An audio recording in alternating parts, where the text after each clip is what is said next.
Everybody have the makeup adjusted? Jim? My toupee's on straight. Mine too. Okay, well, good evening, everybody. It's nice to see you all.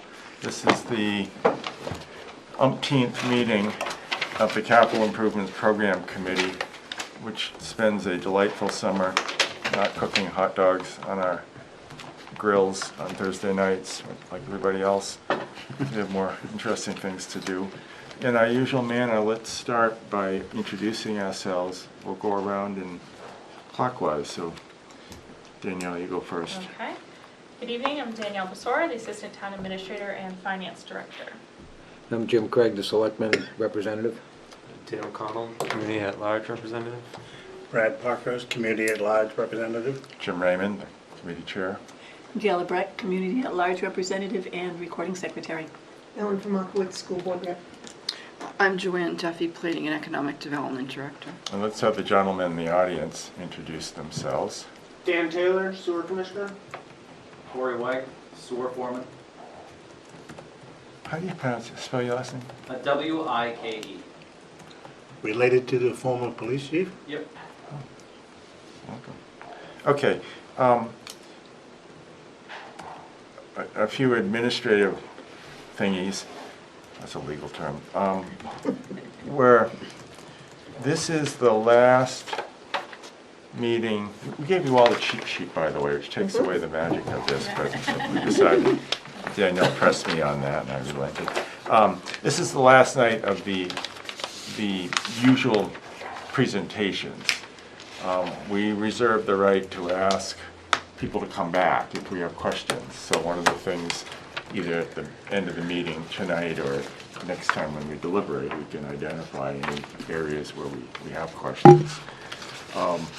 And then if you jump down to the bottom, last thing, we'll go to the 8:15 stuff. We will, next meeting, begin our deliberations. We'll talk a little more about that when we get there, what that homework we give you, which isn't terribly onerous. So the other business matters, we have to approve the minutes of our last meeting, which was what? July 15th? No, No, June June 3rd? 15th. June 5th. June 15th. Was that the last meeting? July. July 15th. July. Oh, Yeah. that's what I wrote. Falling through a hole in the space-time continuum, we'll approve the July minutes. Everybody's had a chance to review them. I'll move that we accept the minutes of the July 15, 2021 meeting as presented. And waive the reading thereof. I just have one question. Can't remember which page it's on, but who's Brad O'Connell? It's a hybrid. I'm known for doing that. Did you study genetics in So college? I We're just making had to hybrid say. versions of CIP members. Music I didn't guy. mean to, Gail used them and they. So do we get you guys to flip a coin on who it's going to be? Jointly. Yeah, Gail, We'll do it jointly. we'll give you editorial discretion on who you choose. Okay, I'll look it up and find out. Okay, it's not critical, but, Oh, okay. God, no. With that a comment? I'll second. Which will otherwise disregard second. All those in favor of approving the minutes, say aye. Aye. Opposed? And Thank you. I abstain. Okay, Ellen wasn't here. Okay, anything else we need to do, sort of administrative stuff? Joanna, Danielle? No? Okay, let's jump into it. This is going to be the presentation of the Goffstown Sewer Commission. So gentlemen, why don't you come up? Danielle, why don't you tell us where we're looking? Yep, so if you're looking in your binder at the individual pages, it's binder tab number 8. It is a orange colored tab. And then the matrix document, you're looking at page 4, starting at line 140.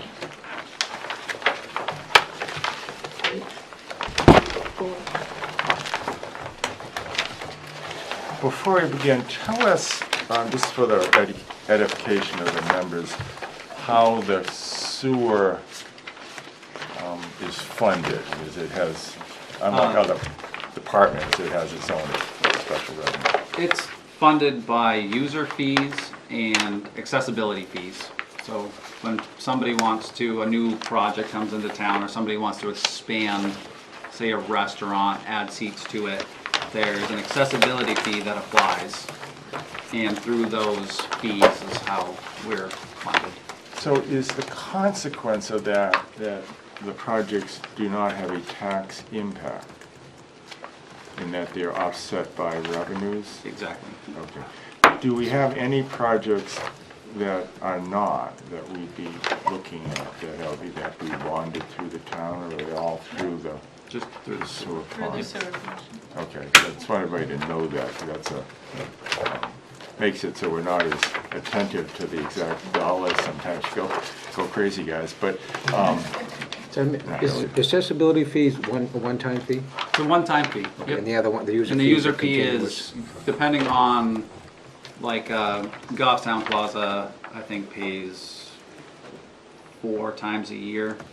And like the normal sewer fee would be twice a year payment, User fees, user fee. yeah, Yep. okay, thank you. based on flow, on water usage? Yeah, based on treatment units, every business or home is based on a treatment unit.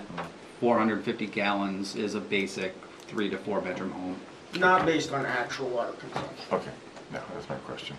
Okay, some communities, they gear it to your water usage and Yeah, they with combine. Goffstown having 3 different water providers, it's nearly impossible to actually base it off of water usage. Okay. Well, let's jump then into the projects themselves. Even though they don't, as we already told us, they don't have a direct tax impact, they're still part of the overall expenditures of the town, so we include them to look at them. So basically what we have here is we're looking at, over the next 5 years, an entire neighborhood in Bernardville. This neighborhood was built in the 50s, they finished building it around 58. And the collection system in that neighborhood is definitely in need to be updated. A lot of it is, it's all old clay pipe, and when it was laid, over time, it is where the joints are, it doesn't seal that well, so it allows roots to infiltrate it, and that clogs pipes, makes it back up, and then it eventually backs up into people's homes.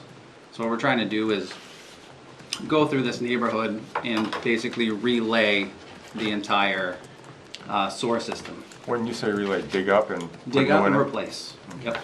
And that's really the only way to correct the issues, because there's a lot of sagging pipes in that neighborhood too, which it doesn't allow it to flow well. And another issue in that neighborhood is that it's entirely flat. So the sewer lines are laid very flat and it doesn't flow well. So our goal is to go through and relay all of it with PVC pipe, which flows much better than clay because it's a lot smoother. And we're able to adjust the elevation on the pipes to get more pitch so it will flow better. Because right now, that neighborhood, it always has problems. It always backs up. We're out there at least 3 or 4 times a year with a truck trying to unclog the sewer main, and it's old and failing. Who does the work? It goes out to bid, and whoever... It's a it's a contract. It's a contract, yep. Okay. Do you do it in conjunction with water or somebody that's already tearing up the street? If we can, like we did East Union right here last year, and we were able to get Goffstown Village Water Precinct in, and actually DPW came in right behind us because after we were done, the sewer main was really deep in that road. So we disturbed pretty much the entire street, and at that point, you might as well just go through and rebuild the entire thing. So we all tried to work together and figure out how to redo the entire street afterwards. So, this is, which number is this that we're talking about on the matrix? Well, right now, we're looking at line 144, Yeah. which shows the proposed project for 2022. And in the memo line, you see column R, the very last column on your right, gives a description of the streets and how many linear feet are projected to be impacted. Okay. Can I Okay. ask a question? Yeah. Just real quick. On my town matrix, I'm in the 180s, so do I have the wrong one? Page 4. Yeah, page 4. Are you on the right, are you on the old one or the new one? The date on this is Does it- September. You need the Nope, that's- 5/26 one. Yeah, that's the one from 2020. Right. There should be another one in Yeah, the back. Okay, there should be another one. Okay. That's the one I think. No, it's a school. Under green, If green you were, tab that did we says get it last matrix. meeting? Yep. Because she wasn't here last meeting. No, it's the one that came with originally with your binder. Maybe you had it out. Well, this was Here it in the is. back. Is that 5/26 down here? That's another- school though, so you think it's all on here? So, yes, just go to page 4. Yes, it is. That's Thank you right. very It's the much. same, Okay. another copy. I should just throw out the old one I get rid That's a of. good idea. So as we go down the matrix to 145, 146, those are different streets? Are you? Yep. And you're doing this in over Yeah, time? we're starting, if you look at the neighborhood, that neighborhood is actually more like a grid, like block system. And we're gonna start on the far side and work all the way across. to Okay. replace- Because it all flows kind of down that way. So if we look at it for the next 1, 2, 3, 4, 5, 6 years, is it one extended project then? It's all one neighborhood? Yep. Okay. What does that say about the rest of the system? It doesn't need, After this right here is the worst of the system now. The rest of the system is still, a lot of it is clay pipes, but they're actually still in really good shape. So beyond this, what we're gonna get into, it's called pipe lining. And instead of actually ripping the entire thing out, the pipes are still in good enough shape and they're still laid flat, where we can have a company come in and they actually line the pipe with a plastic liner. And it's significantly cheaper, but with this project, you can't line the pipes when they're not flat, because you're just putting a sag right back into it and you're not curing the problem. okay. How long is the lifespan of the pipe you put in? The SDR, the new pipe, Yeah, I guess how often do you have to do this? the SDR has a lifespan of, I'm gonna say at least 80 plus years. Jim, you and I won't see it. It's probably safe. Just to follow up on what Jim said, now you said they're gonna replace clay pipe, and this is all the area down there where the Surratt Field complex is. Yep, exactly. How old is that clay pipe? That, I have a date that that system in the neighborhood was completed in 1958. Okay. And, When you were just a young child. no, and my next question is any of this tied into or related to the Manchester system? It, all of that, everything from town flows to Manchester. Okay, thank you. David, are you here as your commissioner role, or as your spectator role, or as your planning board member role, or just here? Yes, I am a commissioner. I'm just observing. Why don't you announce your full name? I'm David Pierce. I'm a commissioner, Okay. SOAR commissioner. Okay, thank you. What else? You know, you could say that's it. It's actually really, and I guess in my mind, it's really a simple project. There's really not a lot to it. It's just old infrastructure that doesn't function properly, and to really minimize on insurance claims when it backs up into somebody's home, you know, we basically pay to have it all cleaned All up. right, let me ask a question that we've asked the other department chairs in some form. In your fondest dreams, would you be doing other work too, or is this the reasonable schedule? There's some tendency we're trying to push against of being too conservative and then falling behind, you know, necessary replacement. Do you think this is an adequate schedule? I think this is an adequate schedule. I mean, it's a lot of work to dig it up. A lot of it's deep, 10 feet in the ground. So it would be nice to be able to do it all in one whack, but in the grand scheme of things, it's really not. Okay. We just don't want to defer maintenance because there's some hesitancy to. Yep. So just another question for. Wait your turn. Ellen? Thank you, Jim. This is maintenance and repair and whatnot. Any thoughts to extending the sewer lines? In my role, I have nothing to do with expansion. So that would be gentleman in the more- back would be, What's that? does that gentleman in the back have, That would be more of a commissioner question. okay. And- Are we allowed to ask him? Uh, Not really. If the commissioner wishes to speak, but he's probably not authorized to speak for the commission as a whole, which is his defense. And I hear him saying, shake that, not, We have no plans. okay, No plans. okay. Joanne, I she was had just, her hand up too. Get it? Look.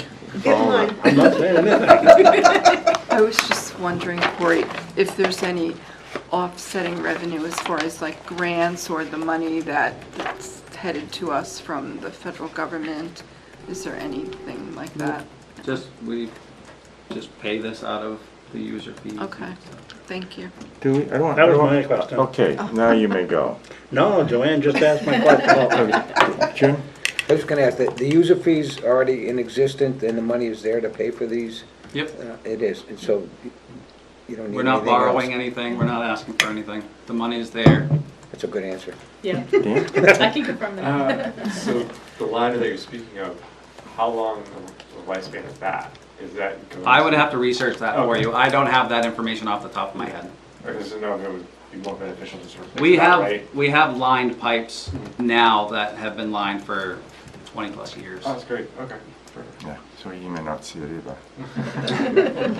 You're young, you may, but, okay.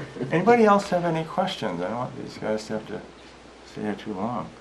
I do. Let me ask one more. What percentage of the house residences are served by the sewer?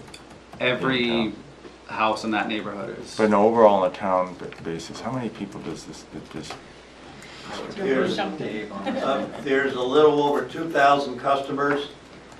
The ordinance reads if one's house is within 150 feet of a trunk line, you need to become a customer. Okay. So Joanne, do you know? I'm not on sewer, so I don't pay any attention to it, but. No, I mean, it's basically pretty much all of Pinardville area. And what about, And Pinardville and then, the village. and then the village, and I think it goes down Goes down to Elm Street. that way, but the other way, it goes down to It goes all the near way the villa. to, yeah, the villa would be the last Yeah. thing tied to it. So none of our schools are. Goffstown High School is. Goffstown High Yep. School, so it comes past the villa. Yep, Goffstown High School is, Maple Ave is, Well, all, Oh, it comes actually, into the village. oh Yeah, yeah, into the yep. village. The only schools that aren't tied to it is Mountain Mountain View View. and the Glenwood. kindergarten. Yeah. And how far out on the back street, or which way, you know, like the Grassmere area? It doesn't go to Nothing there. Grassmere at all. It actually stops right at that new condo complex thing they put in on Elm Street. Yeah, it's Yeah, Miller's Landing? Miller's Landing, it which is stops. close to the Yeah, village. Miller's Yeah, that's Landing close is to the the last village. thing tied to it on that run. okay. This has nothing to do with what, how is the new, I guess they're. The 55 older community. Thank you. Yep. With that, they're gonna be tying They're, into. yep, that project is So that- actually already, they put all new sewer in there and it's already tied in. It's Okay. not in use, but it's already tied in. They tie into the rail trail. Okay, I know it had nothing to do with this, but just a question on my own part. I was just gonna follow up on that, I had the same question. What would the user fee be on that, across from the villa? Each unit, each building has between 2 or 4 units, and each unit in the building will have a user fee of, I think it's $400 a year. Yeah, But the accessibility fee is what, 5,000 5,000 per for each unit. unit? Oh, okay, that's what I asked the wrong question, and this has ability. Oh, yeah. Okay, thank you. That sounded cheap at first, right? Okay, any other questions for these guys? Thank you. David, thank you for coming and being silent. And to fully answer one of your questions of a few moments ago about where the sewer system is in town, I'll refer you to the last annual report for the town. The section for the sewer commission has a map that highlights where all the streets are that have the sewer system installed. Good. Okay. Thank you, Corey. Thank you. Dan, thank you. David? Dan, you were particularly persuasive. Thank you. Is Adam coming? What are we doing on? If you'd like to continue on maybe with the next steps, I'll run upstairs and see if I have a message that he may have reached out. Okay. Okay. Next steps. Let me tell you, this is to jump down to the 7 o'clock thingy. What we do when we go through the matrix is we identify, remember, one of our goals, it's like the Federal Reserve has lots of goals and sometimes they're contradictory. One of the goals is to even out, to the extent reasonably possible, tax, not overall tax, that's not our role, that's select board and school board and budget committees, but assuming we're going to do the projects, even out the impact from year to year so we don't get spikes in individual years. It's a little more complicated than just looking at a bottom line number, because as we talked, if you bond, you know, it looks like a big number, but it's really paid over time, or you know, capital reserve or lease. So that's one of the things we'll look at though, and we can move, you know, if it's possible, we look at, you know, moving projects usually forward instead of back, because you know, we've seen that some of the department chairs are a little shy about asking for something they really need, because they say, well, can we afford it? Well, sometimes we need them to fill a gap, so we push them forward. So that's something I want you to look at. The second is, we're not bound by the department chair's priority system. We have some discussion and say, no, we don't think it's that priority, or we think it should be a higher priority. Because we're representing the community, they're representing their department. So in our community representation role, we can decide, you know, or recommend, because if we want. So when you go through, you look at the priority of that's given to the project. What we typically have not done, at least in the recent era, unlike the prior, is to say, no, we don't need that. Take it off. I am very hesitant to say that's an authority that this board should exercise. But we can say it should be a 3 instead of a 2, for example. I'm not advocating we do that. I mean, we can decide, but that's one of the things we should do, again, because we're representing the community. When we're done, we end up recommending a final matrix, and that goes to the planning board for adoption. And in the last few years, the planning board has just adopted it. In the more distant past, the planning board sometimes would think it knew better, even if it didn't sit through the presentations, and would change things. So I think we've gotten them mostly off of that. Yeah. And then I do a report, I do a draft report that Daniel and Joanne helped me with, circulate it to everybody for comment, just to make sure we picked up stuff. It's a way to summarize the themes that we played that aren't necessarily apparent just on a matrix, which is kind of a cold, harsh document. So that's what's coming down. So when we do our deliberations, I think Danielle and Joanne, I agreed that on their recommendation. We won't give you a new matrix if there's no big changes between now and then, just to save paper, and I don't think there are. But what we can do is, you know, mark it up, so when we eventually will come to it, I don't want them just to send out new drafts each time because there really aren't substantial changes. So, but we'll have a final one to approve. Again, if you decide we need more information, we can call back people, because we've got two meetings scheduled for deliberations, but we don't have to take 2. Correct. You know, it's up to the board, the committee, what it wants to do. Hint, hint, if you only want to meet once, let's try now. But it also means, you know, if you have a chance to look at this, in advance and you see something that's a big question, we want to bring somebody back and we, try to get it in early. Okay, Danielle, what do we know? So Adam is on his way. He apologizes. There was a mix-up and he still had it in his calendar for 7 p.m. Oh, So he is at the office. He's just working his way over from DPW now. okay, so do you want to do your song and dance for us, while we- Jim? Okay, I just asked a question. I'm looking at this and, the matrix, and, can you, like, is there a way an easy way to kind of start from, I'm looking at it and I'm saying, geez, I don't know, Let's start at the back, and it's a good question, Jim. no, because I don't know how to make sense of it, and if I want to look at it before the Yeah, next no. meeting. No, let's start at the back and go forward. This page that has all this neat colored Page stuff at the 5? bottom, yeah. Because remember we thought one of our goals is to even out tax impact. So Danielle, why don't you walk us sort of from the bottom up, because Sure. that kind of tells a better story. Okay. So, what you're It's like seeing- reading the final chapter of a novel first. I know, it breaks the Who killed him, tension, and then but you yeah. start over, okay. Okay. So the final 3 lines that you see, lines 296 to 298, Yeah. give you a combined summary of all town and school projects and vehicles. So that's the grand totals.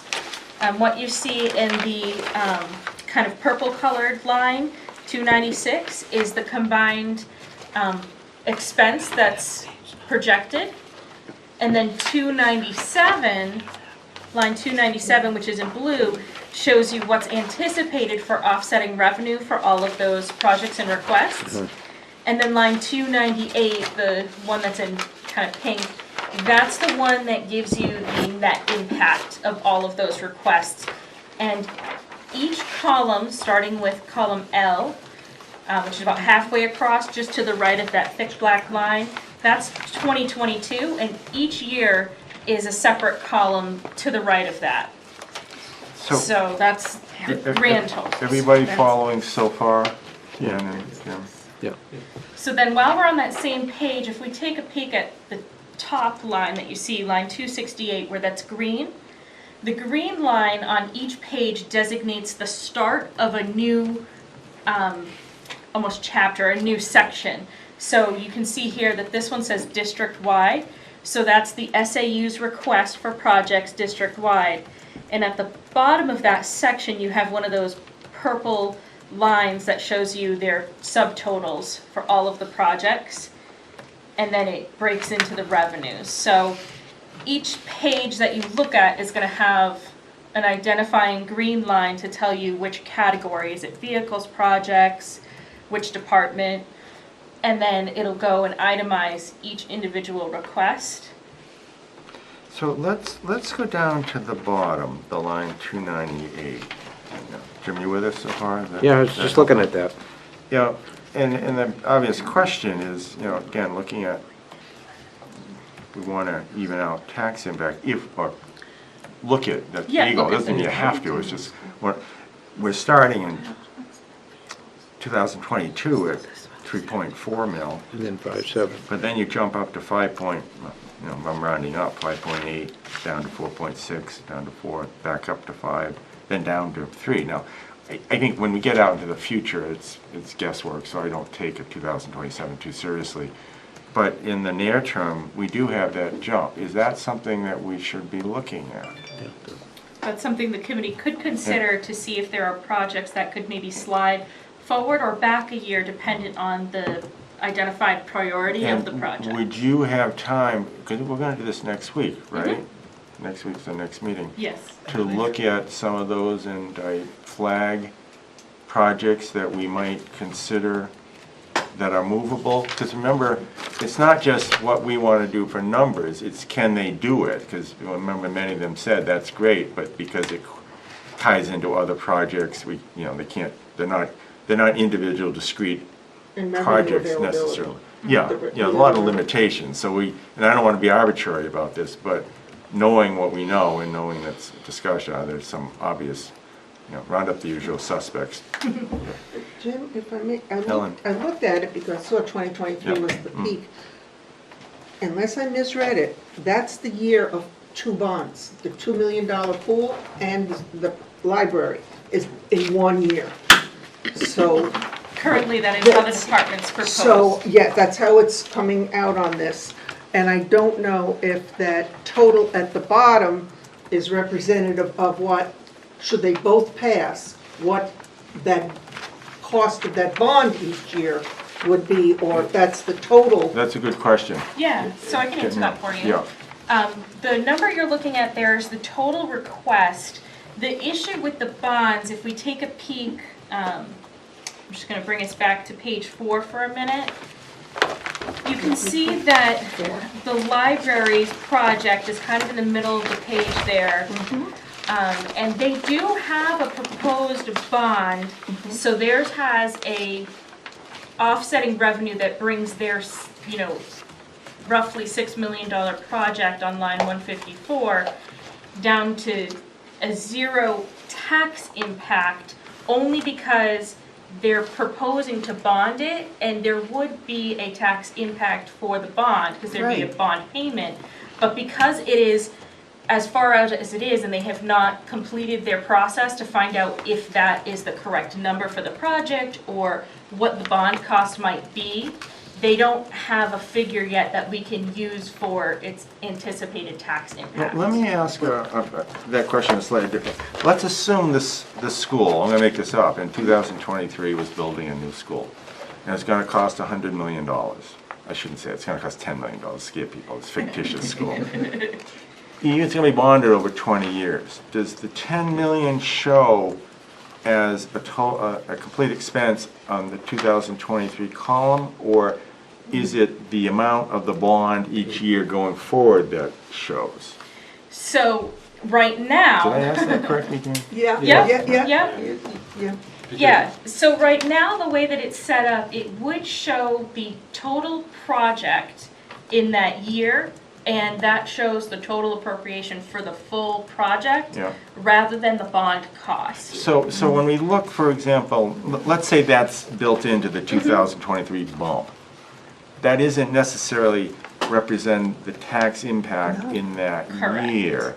Until we have a project that has an actual bond, then it moves over to the long-term debt tab, which is a Okay. different page Okay. that we So provide. if we look at evening out, that really, this number doesn't give us enough information. No, So in we- fact, what this number does, what this bottom line number does, is it disregards any of the proposed bonded projects. The reason you see a spike in 2023 is because the pool project on page 5, line 180, has a placeholder of $2 million for the cost of the project, and the department has not yet, finalized that project. They did mention maybe doing a bond, so there's an offsetting bond, but what you're seeing is those two potentially bonded projects aren't impacting that total project at all, that total bottom So line that you're seeing in the line very left. 298, that does not have any bonds costs. So at all. does that overstate what's likely in 2023 by that amount? Because it's not. I think if anything, it would understate it, because, and look at page 9. Well, they put it in as an expense, and they put it down as a total revenue in the 1 year. So it's not a true picture of what the cost is gonna be. No, and what you're seeing is that revenue is captured in line 297, so it's bringing down that total proposed projects of 14 million by the total cost of that same project. So it's, So there's other projects in there that are making up the My kind of skills are 5.7. limited, but I can't follow that. Yeah. Well, where does the bond come out of the matrix then? Is there a line that treats it? You said it gets. Once it's in place, there is another page that we have a long-term debt, Yeah. and that bond amount gets added to that long-term debt schedule so that we can see each year But- going forward. Does it get taken off of this? Yes. But that's only historical. Yes. And it's stuff in the past. We're dealing into the future. So when we look at the 298, the bonded projects are included in that line? The future Their net bonded? impact is 0, so they're not in there. The Because future ones? the future Oh, ones. not in there. Huh. So how do we do that then? Can I ask a question? Sure. I thought when the school, when Mountain View, when there was a bond for Mountain View, that the matrix, after the bond was approved, that the matrix always included the bond payment. Once the bond's approved. Okay. Yes. I can also tell you, we could, because we did it on the school side, looking at possible scenarios for our school space and bonding, whatever it would cost, 20, 75 million, whatever. Based on today's rates, what that would look like We in could. annual costs. Yeah. That would give us broken down and give a better picture. But for our purposes, you said, both those bonds, which are big, do not impact the bottom line right now, because whether we agree or not agree with how it's being listed, because it's going to be bonded, so that year there'll be more costs there, because when it's bonded, there'll be a payment. And that would exist on the budget. Right, so there are other things in this matrix then That are making up that that are total. making up that spike in that year. Yes. And won't the bond amount still be included once it's approved in the out years, so that we Yes. know there's still that dollar impact to the bottom line? No, it's not on the matrix, it'll be on the secondary tab, which shows the long-term debt payment. Okay. That's where it is now. Okay. It won't be in here because it would become part of the budget process. If a bond is passed, that the voters are accepting that payment. Jim, clarify this all for us. Yeah, right. Get back to you next week. No, I'm just curious, for example, we just heard the sewer, and that's 600-something thousand dollars is paid for by the user fees or whatever. Is that totally included in these numbers, on the bottom So, line number? Those yeah. kind of things that? Yeah, so what you're seeing is in line 296, that $600,000 project is included.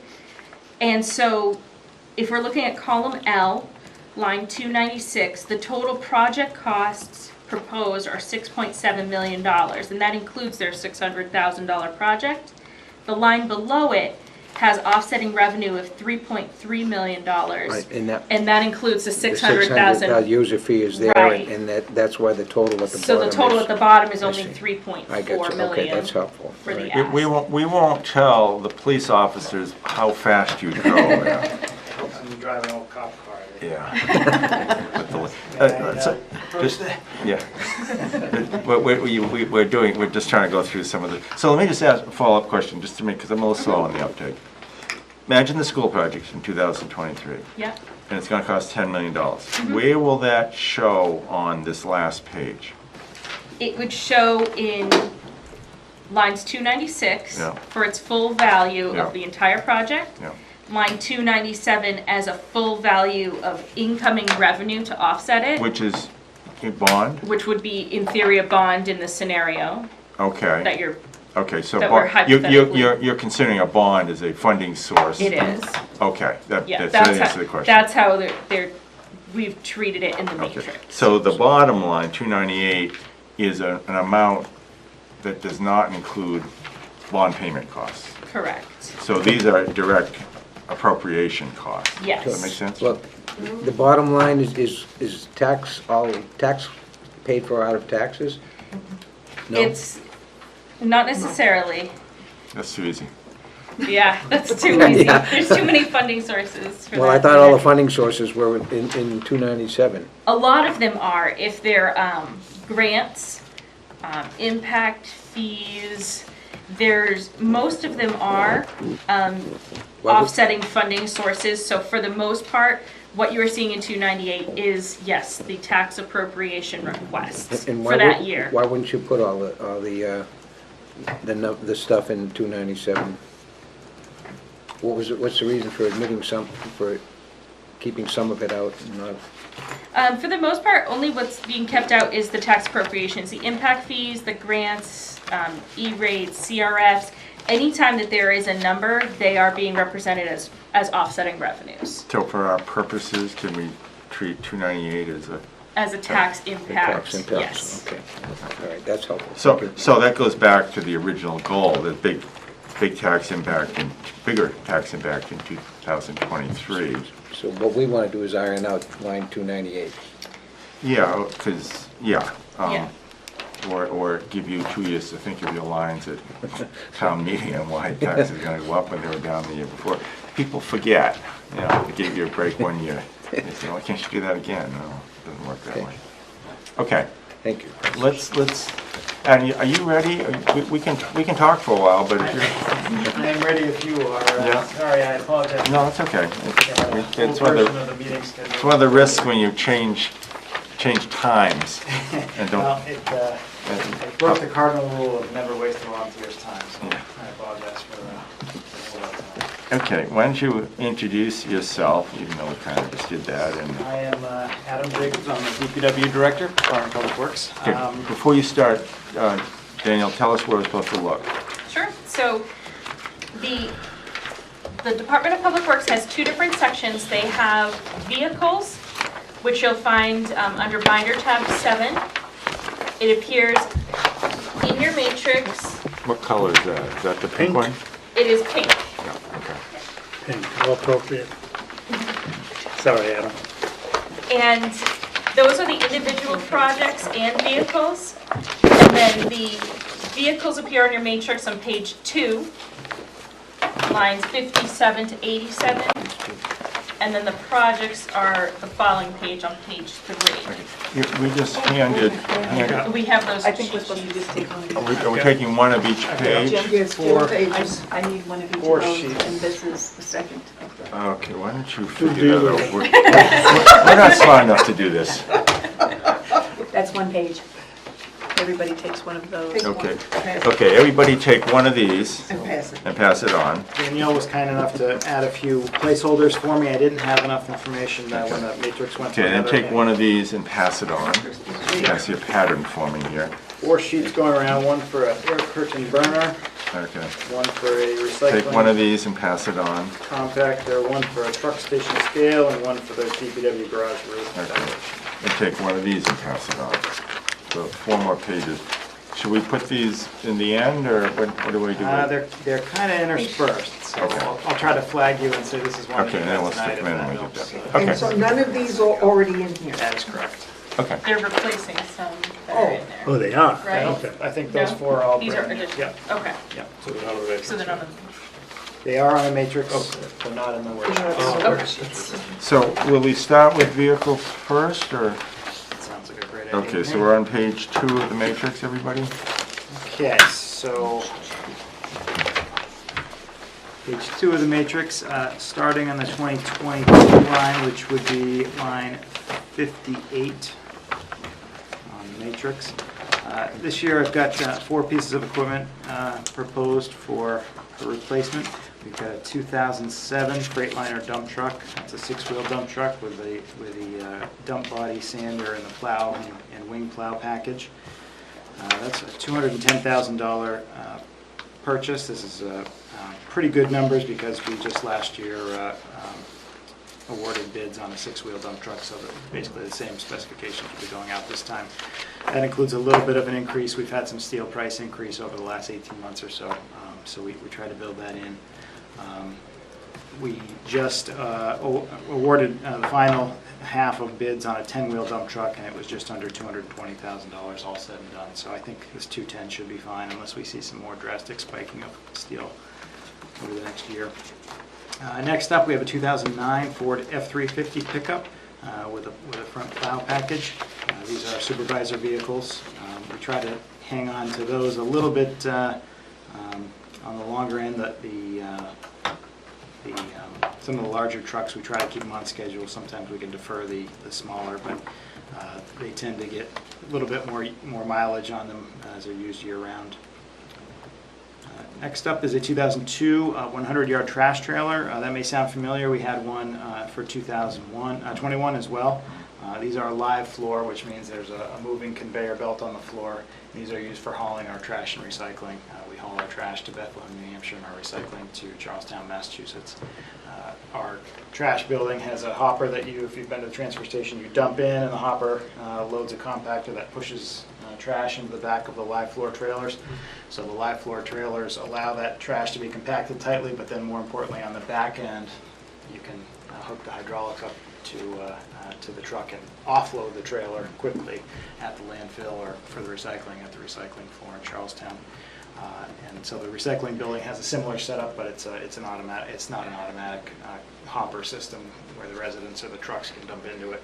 We actually have a Bobcat on the floor of the recycling building that manually loads the compactor. A couple of reasons for that, mainly because we need to be a little bit more selective about what goes into our recycling. So it requires that extra look. We have an operator with a skid steer throughout the day that grabs the loads if they see anything that's not recyclable. They try to move that material off to the side. Sometimes an errant, load of plastic bags or styrofoam type stuff that people might think is recyclable shows up. Paint, oils, kitty litter, that kind of stuff. Pretty often. So they'll try to get that off to the side to make sure that what we send to Charlestown is clean, because if we hit a certain contamination level, A, our pricing structure could change, or B, the whole load could be rejected. And we either have to bring it back from Charlestown to New Hampshire and then up to Bethlehem as trash, or sometimes it'll make it onto the floor and then they'll realize it was ours and then they charge us an extra rate. So not only do we not receive the offset of a cheaper tipping fee for the recycling, used to be a revenue, but now it's just a slight fee, about $13 a ton. So instead of paying $13 a ton for that load we just dropped off, it might be $60, $70, $80 a ton. So there still is an advantage to the recycling of the town. There is, and it's changed pretty drastically just in the last, well, certainly in the last 12 months, but even in the last 3 or 4. Last year, this time we were wondering if we ought to plan for worst case scenario, $80 or $90 a ton for recycling, which would be more than trash, because the recycling markets worldwide were jammed up pretty well between the pandemic and China's decision to cut off all contaminated items. So we were wondering what to budget, so I think we ended up at $74, $75 a ton for recycling based on the trend at that time. It's pretty steadily gone down since January or February of this year, and right now we're paying $13.50, I think, a ton. Yeah, this is getting into budgetary things, not this committee's. True. But I'm still interested in it. But it still does make sense. But to bring it back around to CIP, it does make good fiscal sense to have the number of trailers that we do, because it allows us to constantly load trash and recycling, and when those trailers are full, shift them off the building, put a empty trailer onto the building, and then when our long haul trucker comes back, he can just hook right up to one that's already prepared and take it on the road. And that function, the long haul trucker, is a town employee? Yes. Yep. Ellen? Me, ladies first. Well, no, somebody raises their hand first, too. Ellen? Well, you're sitting next to him, he can't see you, Brad. If I see these nice, Do you neatly hear them? bundled each year, okay? Yes. Thinking of what we were speaking before of the 2023 being a peak, and it's quite a bit higher than the 2022. Can, like, this 2023 set be moved to 2022? Would that mess up the world? So for me, I try, for DBW anyway, to try to maintain some pretty consistent annual. It does bounce around a bit. I'm a little higher in 2022 for DBW equipment than 2023, but I think if you're a little lower. Well, I'm looking at Townwide. 2022 is 3.4 million, 2023 is almost 8 million. This is for the townwide, no? Okay. A whole lot, the Okay. whole thing. I see, okay. And that comes to like 635,000. If we took that out of 2023 and put it into 2022, let's say, would that change DPW's world? I mean, Other than making a fun year worth of bidding and bid awards and that, I certainly would have no problem with if you folks want to short cycle some of our equipment. I'm just looking at what we were talking before and trying to balance it a bit for the total bottom line. Yeah, What we grab may- that and then Dan. Just to maybe put my last pin on that piece of the conversation, there may be some opportunity with project I think I'm a little heavier myself on projects in 2023, so there may be a few things if you Other, wanted to. that you that could- can also move. Yeah, That so when might you help. want to go through, that's one of the, Okay. okay, now you may. Okay, mine is just for questions. How many trailers do we have now? Let's see, that is a good question. I think we've got 6, 5 of which are rated for full overweight. So Okay, and we send our recycles to Bethlehem? And other way around? trash to the landfill at Casella, which made the news recently. Oh, I missed that. They're trying to expand and having a hard So that's in time Charlestown. with the permitting. I And won't say anything, we represent Bethlehem, but okay. Okay. and single stream to Charlestown, Mass. Okay, no, this is just for my information, that's all. Thanks, Adam. Ken? So, as she pointed, or as Ellen pointed out, with moving this up, and you said the bidding, does that like put a strain on your staff as far as getting that bidding out in a timely manner and spending those funds, you know, so it doesn't? I think we wouldn't really have a problem. No. It's a Champagne problem Okay. for sure. Okay. But some of the equipment that we have, maybe the next couple of years, is very similar specifications. So it's, Okay. you know. So nothing would change, maybe just the pricing a little bit? Yeah. Okay. The And we- world is not going to end. And we, even if we issue if the board awards a trade-in allowance, so if we have a truck that's outgoing, and they give us a good value on trade-in allowance, we don't release that equipment until we get the new one in hand. So it wouldn't put us in a jam, you know, from that perspective. Jim? And this might not be for Adam, but I'm looking at, on page 2, on line 96, the income from the revenue from the vehicles, and this might not be all your vehicles, I don't know that, but in 2021, the expected, or the proposed income is 300, and then in 2022, it's 775,000. Why is the, I can We're jump using on the that dump one. trucks for Uber drivers. thank you. I'm just, Yeah, I'll try your answer, and we'll choose which one they like better. Okay, so the reason you're seeing that is the only revenue that we offset for vehicles are revenue coming in from other funds outside of the general fund. So when you see like the EMS fund or a capital reserve fund, that money is set aside ahead of time for those purchases, that money reimburses, so it doesn't have a tax impact in the year in which that project is being completed. We don't budget any revenues on this matrix for any potential sale or trade-in of outgoing vehicles because the numbers are too unpredictable. So revenue is a bit of a misnomer, it's not Right. earned income, it's not a tax concept. It's On the vehicle slide, yeah. So is Alan? there a reserve fund for vehicles? There's a reserve fund for, like you see above, on line 49, in 2022, you see the 775,000 There it as is, one okay. thing. And that is the EMS, the capital reserve fund for the fire apparatus. Okay. So And that makes up the entirety of that line. And we do not have a DPW capital And we reserve do fund not for have a equipment. DPW. Okay. That's why I'm going to be Danielle's going to be here when we discuss this, and when we deliberate. Yeah. And that's a question, should we have one, but It's a possibility. I unlike my personal opinion, I don't think we need one, at least not in the current environment. If we start to run into trouble where budgets start to fail and we now several years in a row might be having trouble and we're getting behind in vehicles, I think it would be a wise choice because the voters can say it's important to them in that particular issue. Our equipment typically is not quite as expensive as fire, where they have to, you know, it's $750,000 sometimes for a truck, $1 million for a truck. You know, that's a big chunk one year. So to look down on the vehicle chart, you've got a sort of replacement schedule, it looks like, that you've set out. Is there anything that we need particularly to focus on in the out years that would surprise us, or is it just kind of more of the same vehicle? Maybe a couple replacement? things. One, maybe just before I forget, because I will. The only other item for next year that I've got on here is one of our curbside trucks.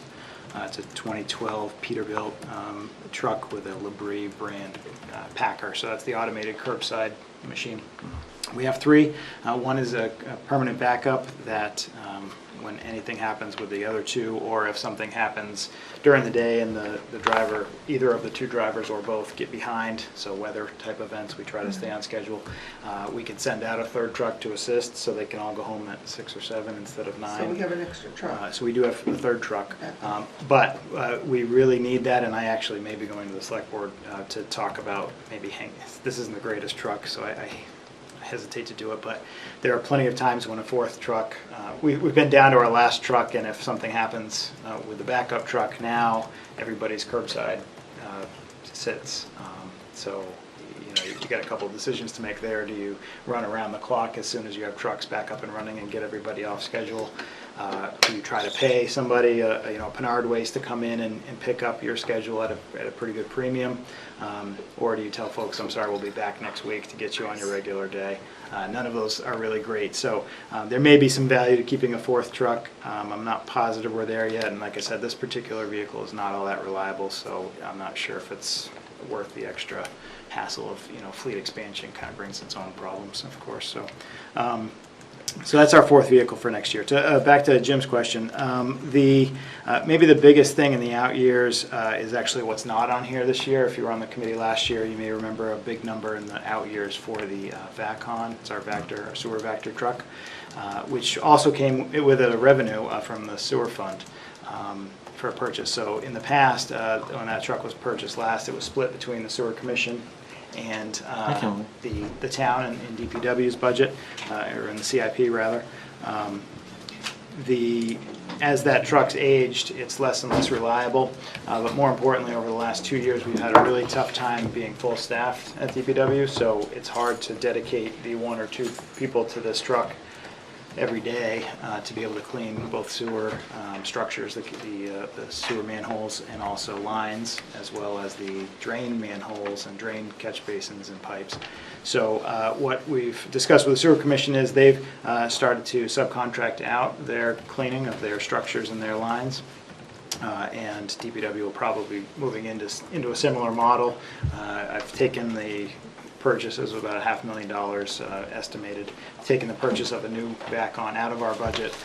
With the plan right now, we're going to ride the existing equipment until it's completely failed.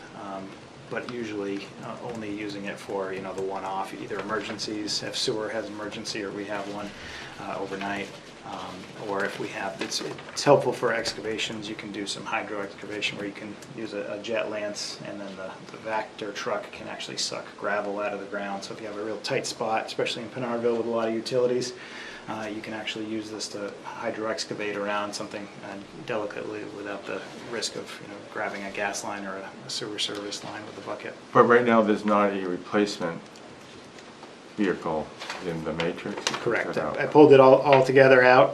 Right now, my plan is, as we move forward, I'm going to budget for 2022 with some operating funds to pay to start having our drainage system subcontracted as well. I think it's going to, in the long run, it'll probably keep us better on track when we go through these dips of employment where we're having a tough time with staffing.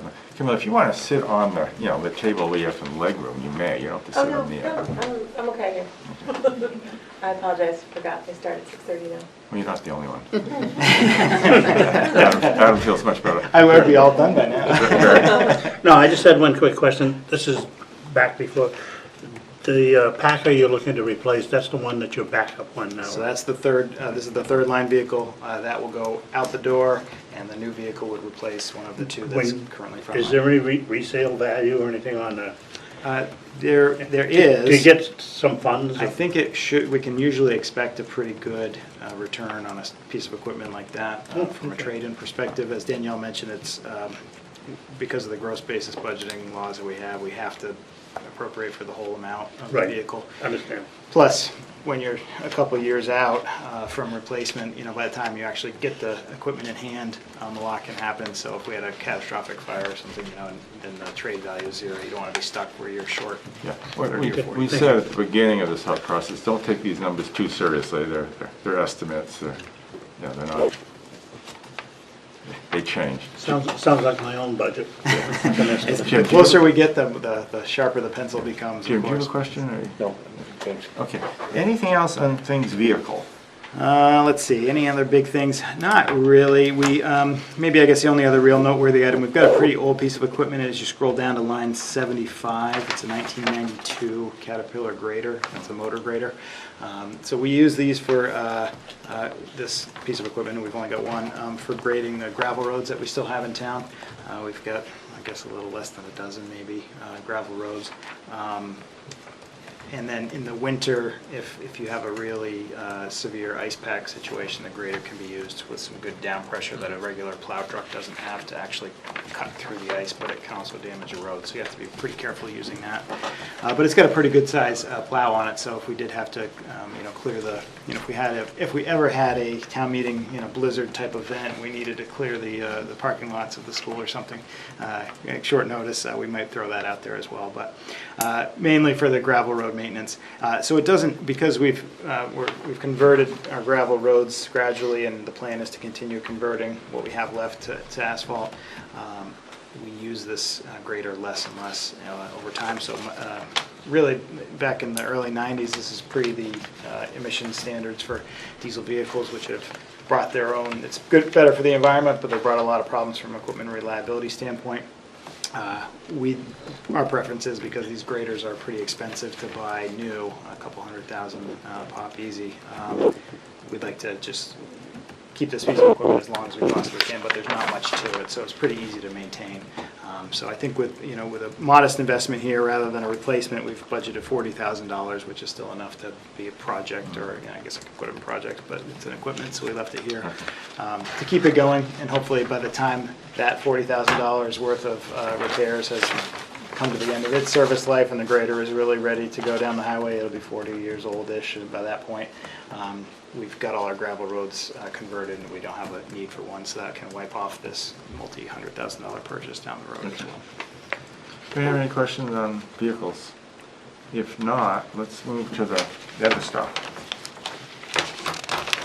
which is where, Danielle? Page 3, so the next page of your matrix has the DPW project. About halfway down? About halfway down, it begins on line 120 with the road plan. Okay, so 120. So the road plan over the past few years, we had a period where budget had been in default scenario, and the road plan had been defunded a few years in a row. So we had a kind of a low point in town, maybe 10-ish years ago, where the annual funding for the town's roads was not anywhere close to where it needs to be to maintain the value of the asset. And once you fall behind with road maintenance, it becomes very expensive to get back, because reconstruction of a road is several times more expensive than just resurfacing or keeping a good road good, is the phrase that you'll hear. So over the last 8 years or so, we've built the road plan budget back up, both through some planned increases in CIP, but then the select board made the decision a few years to pull a certain amount out of the proposed budget and place it into a special article, a few $100,000, with the expectation that, and on the article language, if the vote passes and the town wants to add this to the paving budget for the town, it shall become part of the future year's operating and default budgets. So a series of, I think, 4 years in a row, we had the same question, and it was different amounts each year, but each year passed pretty healthily. The town, I think, is pretty understanding about the quality of roads and where we want to be and what we've been able to get done. That's a change. I mean, it wasn't that long ago that the Galbraith's analysis is you can lower people's taxes so they can afford Cadillacs, then the Cadillacs are just going to rattle apart on bad roads. So Yeah, we're sort of beginning to learn the lesson. It took the town a while. The reverse Johnny Cash. It was at one piece at a time as you drive down the road. So we've got some good support, and we got it back to a level last year where I'm comfortable going forward. I think at the short some major shifts in asphalt pricing and aggregate pricing, and of course there's going to be some of that, but it does tend to be cyclical. Short any major changes in that, I think this number, this $1.6 million number for the road plan, is about as much as we can handle with our current staffing. So we brought back in to make better use of that money and try to get to a point where instead of a 40 or 50 year return cycle for a neighborhood street, it's more reasonable. It's a 10 to 20 year cycle depending on the volume of the road. If somebody's born and died and their kids now have inherited the house and that road hasn't been paved that entire time, that's a bad sign. Is that a standard in the industry, or this repaving cycle? Is it some number we make up, or is it? There's a little bit of voodoo to it, but no, I think it's more you start to see. Try to think of some good examples. Wallace Road, for example, recently had been rebuilt, reclaimed, I think 12 years ago now. And 2 years ago, we were due, we try to resurface every 10 years on the main roads if we can. You could tell, starting to get some surface cracking, some of the rutting, and especially down as you get further down where the trucks are coming down the hill and they're braking hard. You can even get some shoving of pavement on a hot day. A tractor trailer can really do a number on an intersection. So that's about when you start to see some of these fatigue failures. So there's a few different maintenance things that you can do to extend the life of a roadway. We haven't been super willing to try a lot of experimental type things. There are some, snake oil type things that the asphalt industry tries to sell, and they make good sales pitches, but some of it isn't really shown to actually change anything as far as the overall lifespan of the roadway. The key really is drainage, so you want to get the water off the road as soon as possible and get it away from the road bed. So if you have a swamp that's paved over, it's not going to take too many years before Blackbrook Road. Blackbrook Road, right. So, we could shim that until the cows come home every couple of years, but until it was fully rebuilt and drainage added, it was nothing that was going to hold up. This is where our road I Prior to being on the CIP, we took care of that road. Ellen? Yeah, the road plan is something, I think 2 years ago, I had communicated with you, Adam. I don't recall the last time I looked at the plan. Is this indeed addressing the needs of those roads in Penarville? Big time. So the next, the said last big time? few, big Okay. time, oh yeah. So this year's roads that were planned are being done? Yes. And this is continuing that? So Penardville, on a dollar basis, right now, is probably taking more of this year's money than any other area in town. When we try to geographically mix it up, so one area in town doesn't see everything for a couple of years. I'm glad to hear that, just because. There's so many streets in Penardville, of course, and they're so bad. Terrible, It's been yeah. that 40 or 50 years that they're gone. So you can shim it, but now you're just throwing money away because it only lasts a year or two, and you've got to come back, and the plows rip it up. So anything in Penardville right now, unfortunately, has been so long that it really does require a full rebuild.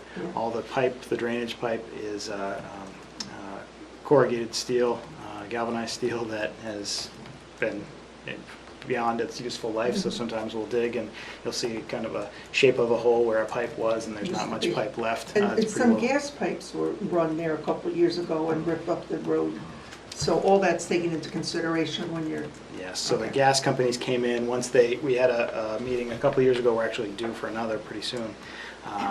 Brought all the utilities in and told them, here are our plans, here's what has to happen in town in the next few years, get your ducks in a row so you can get in ahead of us, and then residents will have a better end result, but also you won't come in a year later and tell me that you really, really want gas, or that you have a water line that's leaking and spewing water everywhere. So They got ahead of us, which, you know, for the residents, unfortunately, it means you've had some gas installation. The waterworks may be coming in and replacing private water lines that the Manchester Waterworks And then the road. maintains.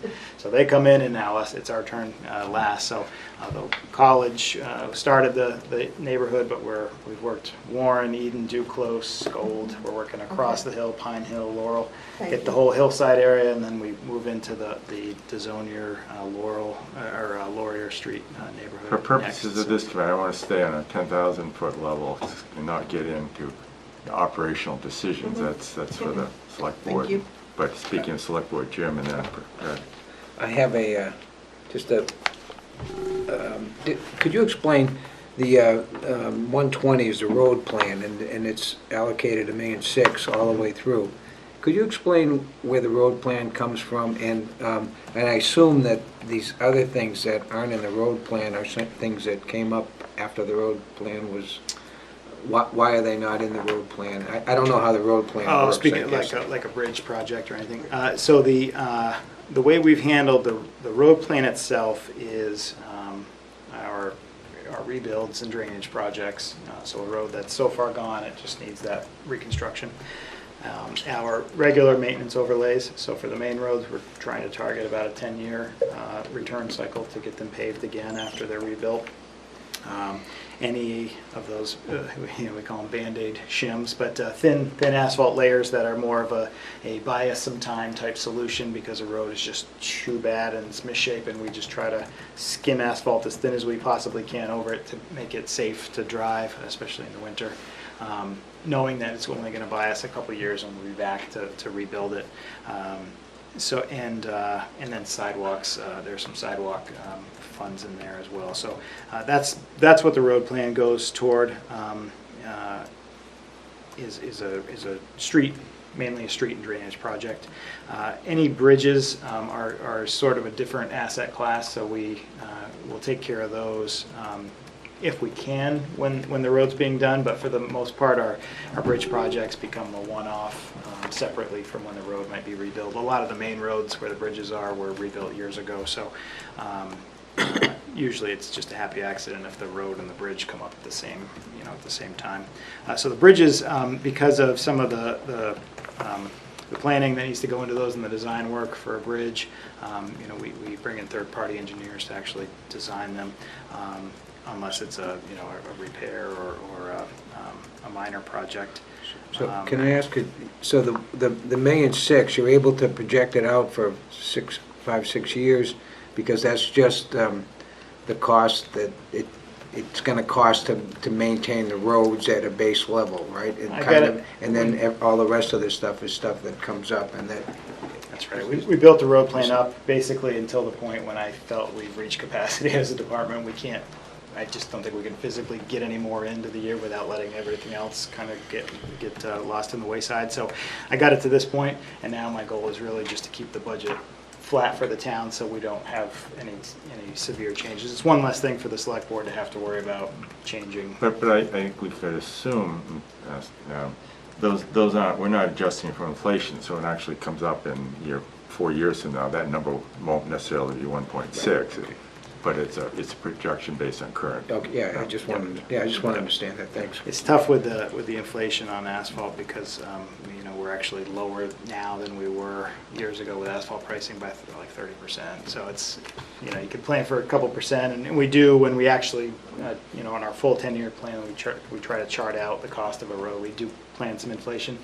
But almost every year you look at it and say, wow, asphalt is exactly the same as it was 3 years ago, or it's $70 a ton instead of $100 a ton where it was. So that makes it a little bit of a challenge, but we try to keep things flat for planning purposes anyway. Brad, you had a question? Mine's just for my own information.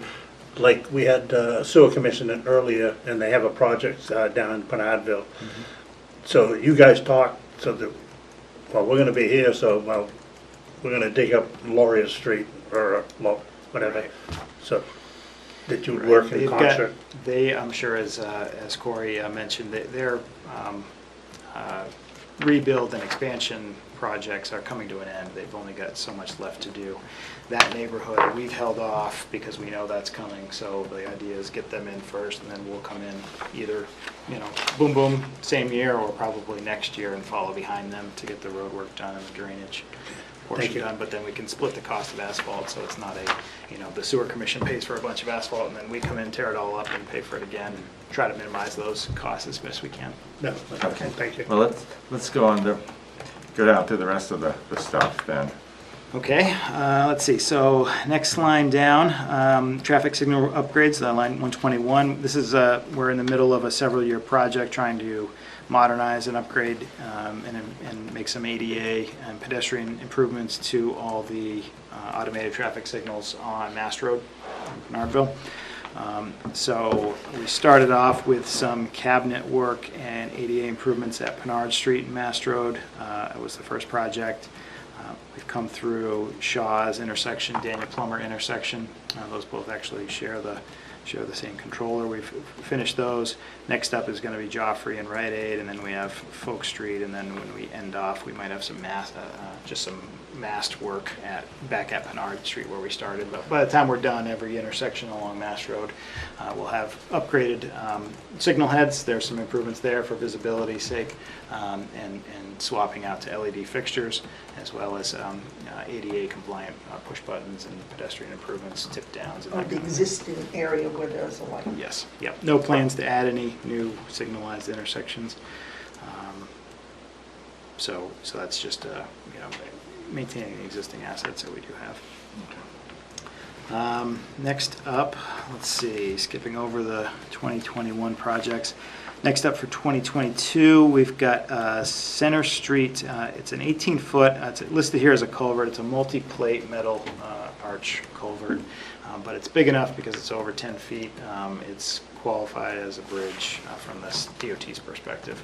So it gets inspected as if it was, because it is, a bridge at the state level, but it also unlocks some state aid bridge funding. So the state has a program which up until extremely recently was kind of on hard times, but I think there's about to be a huge influx of money, and they'll probably get rid of the wait list. So we'll call everything a bridge. That's, yes, yeah. A dump truck's really a bridge. Pedestrian bridge, Main Street Bridge, yeah. So we'll get is them this on. like near Locust Hill Road? Yes, so right at the bottom of Locust Hill, on right where I know what you mean. Elm Street and Center Street sort of pick up and leave off there. So it's a big metal arch, multi-plate, so it's riveted together, and those, much like the pipes in the ground, can fail pretty quickly. So we're at the point now where we're starting to see that early signs of future failure, so we wanted to get ahead of this. We've entered into the state aid bridge program, which means once you're accepted, and we are, the state will pay 80% of both the design and the construction of the bridge. The town will pay 20%. So this first item in 2022 is the town's portion of the design for the bridge. And then if you look ahead to the 2025 column, that is the construction cost. And I'm sorry, these are not town's portion, these are the 100% quantities for design and for construction. If you look down further, line 137, you'll see there's offsetting revenue for those two items.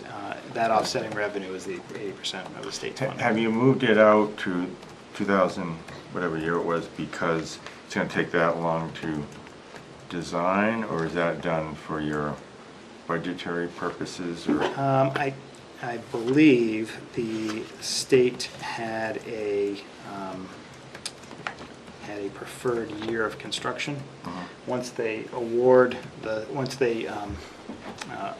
accept the project into the state aid bridge funding, they give you you can start design, and we will reimburse design as soon as year, and then I think they've got a preferred year. I believe I inherited this piece from Megan. I think that was what actually, the bridge maybe year if would you give look them. at on the last page, 2025 is a lower year, so it makes sense from to have it there. But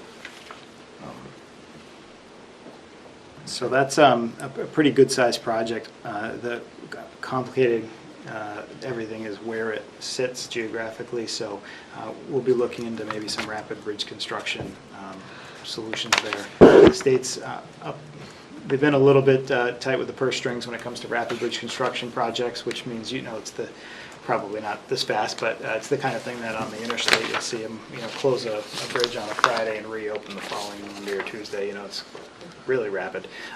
You can do a lot of the pre-prep work alongside maybe the bridge, and then you slide everything into place, or precast pieces that can just be lifted and dropped onto abutments. So there's a possibility that we can, they're starting to get a little bit more allowable, amenable to that type of thing.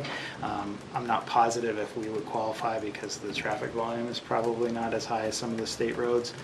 But for us, where it sits, it's a complicated spot for school routes, of course, but also for emergency services because of the lake. We're bifurcated in town, and if we shut down that access route, it really complicates the response times around the lake, of course. So I think we've got a good argument to make. We haven't tried to make that argument. As we get into the pre-design phase, we'll probably sit down with the new folks at the Bridge Bureau and see how they like that idea, but that's my goal anyway. Be nice to get a quick turn on that project. Let's see, so then if you head down to line 1, let's see, that's it for 2022. I don't know how much in depth you want me to get on any out-year projects. Well, let us know what's coming, because it's helpful to have an overview, but Oh. a little less. I'm sorry, I jumped right over an item that I gave you tonight. So Danielle had put in a couple placeholders for me. The first one I have is actually for 2022. There's no dollar figure in there right now, but if you have a pen handy, I'll give you one. And that's the line 126, the air curtain burner. Now, what is that? So I'm going to give you the number, and then I will tell you what it is. It's $135,000 For 2022? for 2022. You said 135? It's one of the sheets that he handed out. Oh, I'm sorry. So an air curtain burner is a fancy name for a burn box. What we have at the transfer station, we accept brush from residents, but also, and depending on the event, it's even more volume from the roadside tree clearing. So we do regular tree maintenance, but if we have a large, storm event or whatever, we'll be clearing up brush for days, as it falls across the roadway. But throughout the rest of the year, residents are constantly bringing in brush. Over the course of a weekend, it can get to be a pretty good-sized pile. We, by default, up until very recently, had been paying contractors to come in with enormous grinding machines, grinding the brush, and then we have to either pay them to truck it off-site, or we truck it to a place that'll accept it and turn it into either wood pulp or there's some waste energy plants, that kind of stuff, or give some to residents, but that's a pretty small amount volume-wise. So up until recently, we've been doing that at about the cost of $10,000 per visit from these companies that come to grind. You have to make the pile big enough so it's worth their while to mobilize all this big equipment, but not so big now that you've run out of room for residents to come drop, and you can still get around the site. And you're not waiting too long. We actually had the pile so big that our line of sight system for the phones at the transfer station wasn't working anymore because the pile was interfering. But one thing that's happened over the past couple of years is that, especially with the pandemic, our loads of brush have increased. So I don't know if the town's overgrown or everybody's got free time. Everybody's on their home, hands, so. Yeah, so it's all the backyard. There can't be any more brush in town, I swear. It's all come to us, but it keeps coming. So as we get into the situation where now we're, used to be 2 grinds a year, I think now, this past year, it would have been 4 if we had ground it all. It gets tough on the budget, of course, at $10,000 a visit. So we've shifted to, when we can, burning, which brings its own set of problems, both from a smoke perspective, getting the permits from the state. The local fire department gets involved too, to make sure that we're at least keeping somewhat safe when we burn down into the gravel pit. But also that takes some manpower to keep the fire turned and fed and keep it hot enough to actually burn and not just smolder all day long. So what I'm proposing is purchase of an air curtain burner, which is basically a diesel assisted or propane-assisted ventilated burn container. So it's maybe think a big steel cargo container with some ventilation apparatus in it, and then a system that can actually jet flame through the material that you're putting in. So what happens is you get a lot better, more oxygen for the fire, and a lot cleaner burn. So you get a faster, more efficient, and cleaner burn, so less smoke for the neighbors, a faster burn, so the manpower required to keep this thing fed it's not throughout the course of a day or 2 or 3 days a week. It's, you know, you can burn a whole pile in a day and be done with it for the week. But also the end result is you get a lot higher quality ash, apparently. So there are some places, and I don't want to plan for this, but there's a possibility that they call it a biochar that comes out of these. That's actually high enough quality that you can farmers love it for amending the soil. Some other turf farms and stuff will actually purchase it. So there's an outside chance we could even have a revenue source from the byproduct, but mainly just the offset of either having to pay $20,000, $30,000, $40,000 a year to have it ground, purchasing a multi-$100,000 grinding setup that we're only going to use a few times a year, or burning as we currently are, which brings with it the air quality concerns that we're all trying to avoid. I thought this is the best option, so I've slotted it in for as soon as possible. I hate to do a last-minute addition to the next year. I like to see things enter the CIP at the far end and make their way across. But in this case, where it's an immediate impact to the operating budget and for the the environment and the air quality, I think it's worth doing in year one, and then we can recover those costs in the matter of 2 or 3 years. Well, the good news is right now the 2022 total at the last page is low, so you're doing your share to bring that. I just added it on. Thank you. Ellen, you? I was curious, what's the life expectancy of this particular equipment? Is it 10 years, 20 years? I would tend to think it's pretty basic. The burner itself is the expensive piece. I think the amount, they're meant for operations like ours, but I think we're on the lower end of what it would be used for. Usually it'd be like a logging company that's just gut slash all day long that they need to eliminate. So I think we're going to be using it less probably than it's really even designed for. So I'm hopeful that could be a longer life. I would expect a good 15 to 20 year life on something like this. So in that case, what we spend as a town would be beneficial for us to buy it. Okay, just making sure. I think so. I think the payback period of only a couple of years, and then after that it's gravy. But we would, something like this, you can almost run it until it literally just stops working altogether. It's pretty basic. Thank you. Let's see. So then we've got a couple of bridge projects, Terrell Hill and East Dunbarton Road. Those might sound familiar too if you've been on CIP or budget for a bit. We did some short-term fixes a couple years ago. The DOT had told us that at the time they didn't want to enter those bridges into the Bridge Aid program. They weren't quite ripe enough, I guess. But also they feel that maintenance is an ongoing responsibility for towns, whereas a full replacement when it's ready would be something the state would So if we help for. don't maintain, then they start to fail, then the state will come in? That's Right, exactly. a perverse system. but Exactly. okay. So they denied us the short-term maintenance fixes, but did tell us, if we wanted to reapply when it was ready for deck replacement, we could. So what you see in year 2023 is 2 identical numbers. Those are sister bridges. They were, I think, American Bridge Company. They're the same design, same guardrail, same steel girder, same guardrail attachment, which has been the weak point of those 2 bridges, the way they're designed. The guardrail U-channels come down and penetrate the side rails of the side members of the bridge, and it's a water and salt intrusion path directly into the load-carrying section of the bridge, so we're seeing failures at every single guardrail attachment point. So these items here are our design numbers for both those bridges to be redecked and re-guardrailed. So With a different design? should be the same design for both. They're the same initial design, and then. Or with the same failure point? Oh, I'm sorry. I thought you meant the 2 bridges will be the same. Yes. No. We'll reevaluate, and I'm sure it'll be more of a regular brush curb type setup with it. guardrail attachments up top that you can actually watch instead of something that's hidden below to just rot over time. But the plan will be to treat Terrell and East Dunbar the same. Sorry, that's what I thought you meant, because they are the same original design.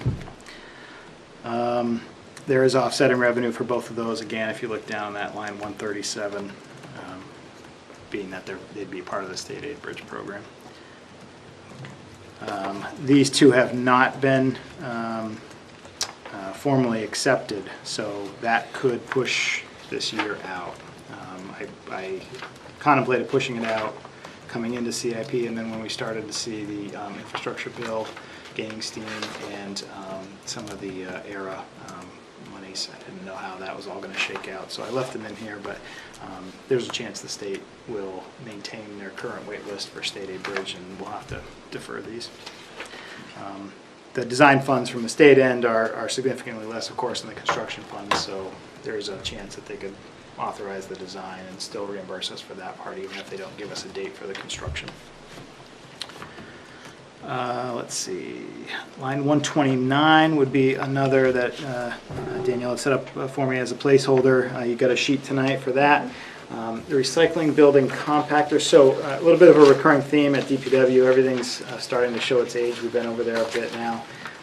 And some of these high-use items are starting to wear. The recycling building, as I mentioned before, is the horizontal compactor that has its own little hopper. We're constantly loading that with the skid steer throughout the day, and then the compactor shoves the recyclable materials into the back of those rolling floor trailers. So high use, high pressures, obviously not the greatest, stuff being pushed through, so you can tend to get some debris and other things into the mechanism of the compactor. But starting to fail. So we've had a few repairs now that have been able to keep it going along, but I think it's time to replace it before we get into a point where it's failed to a point where it can't be repaired. And similar to those curbside trucks, if we lose that compactor, we're kind of in a tough spot, because our options at that point are to shift all the recycling over to the trash building. So we would be now putting everything in there, not just trash, meaning we would have to bring everything to the landfill. Recyclable material doesn't weigh as much as trash, so we can't get as much tonnage into a truck, and it takes up more landfill space per ton. So we actually have a different, if we start sending recyclable materials to the landfill, they actually charge us more for that. There's like a fluff factor that they build in. Our contract will allow it, but that's kind of a last resort. We don't want to have to pay more, of course. So that would be one option. Commingle everything, dump it all in the trash, and that's a bad option. The other option is to loose fill the recyclable trucks just manually, so driving the skid steer in and out and just dumping loads, and you can only get so much into those trailers with that method. So now we're bringing half-loaded trailers to Charlestown every time we go, so now we have to make twice as many trips because the curbside trucks are still going. Holy clone. So that's not a great solution either. Or option number 3, we either rent or find somebody to come in and provide us with a compactor somehow that can be retrofitted on short notice. So none of those are great options. I want to make sure we get ahead of it and replace this equipment before it catastrophically fails on us. That it's kind of like I Love Lucy with the chocolate factory thing. If we don't have everything in the recycling and curbside programs going, it gets pretty ugly pretty quick. Then next line down, Henry Bridge over the Piscataquag River. So this is the big bridge on Henry Bridge Road, not the small one. The big bridge, as you may recall, received some maintenance last year. It was another situation where the state told us there's a line they weren't going to cross and allow these, what they considered repairs to occur under the state aid bridge program, but when you're ready for the deck or for the superstructure, come back and talk to us. So what was done last year was the seats that the bridge sits on were restored. There was some pointing work. There's some granite stones that hold up the abutments of the bridge that have lost some of their masonry pointing over the years, so that was repointed. There was some failed concrete areas on the concrete side of the abutment on the north side that was chipped out and recast. So superficial, but also to hold the structure of the deck up. What we now need to do in the future, at some point, is replace the deck. This has got a corrugated steel floor on top of the bridge beams, and that corrugated steel floor is then paved over. And the corrugated steel floor, like the corrugated steel pipe, like the corrugated culvert at Locust Street, is at the end of its life. Salt is a bad thing, so you're starting to get some areas where the deck is thinner than it should be. So in the future, we'll need to replace the deck. The DOT has identified this bridge as part of their biannual inspections as being what they call functionally obsolete, meaning that it's not really wide enough for modern traffic, especially if you've ever come across Henry Bridge at the same time as a plow truck with a wing on the side in the middle of a storm. Please yield if you see them coming, but if you don't see them coming, it's a tight, slow pass because it's really not wide enough.